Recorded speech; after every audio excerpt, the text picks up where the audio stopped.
环看世界，今仔日是香港的主权移交25周年。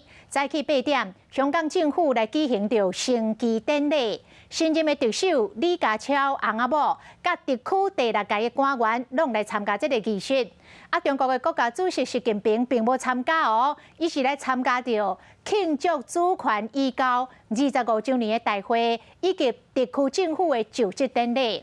习近平讲，香港的一国两制是创新的制度，需要长期来坚持，无需要改变。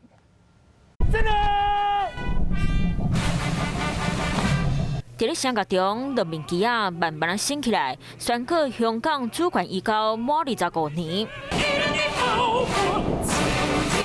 旗啊升起来，随看到固定式飞龙机和直升机组成的4支编队，飞过金紫荆广场，展现5000旗和香港特别行政区区旗。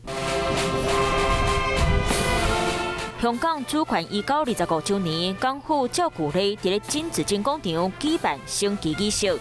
本来当地气象单位预测可能会落雨，不过刚刚风个头尔无落雨，所以仪式赶快照过去办伫路口。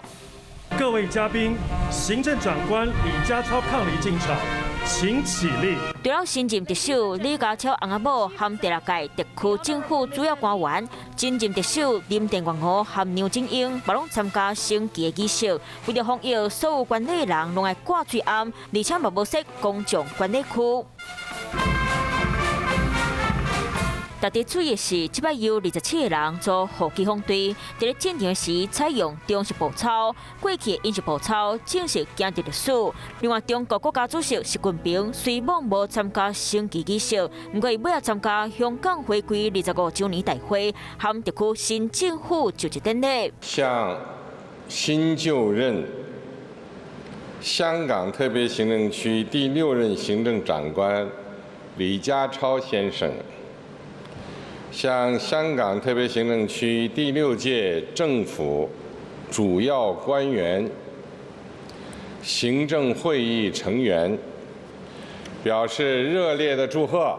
习近平阁讲，一国两制伫咧香港的成功是大家拢看会到的，嘛讲香港的镇压真侪挑战，继续向前行。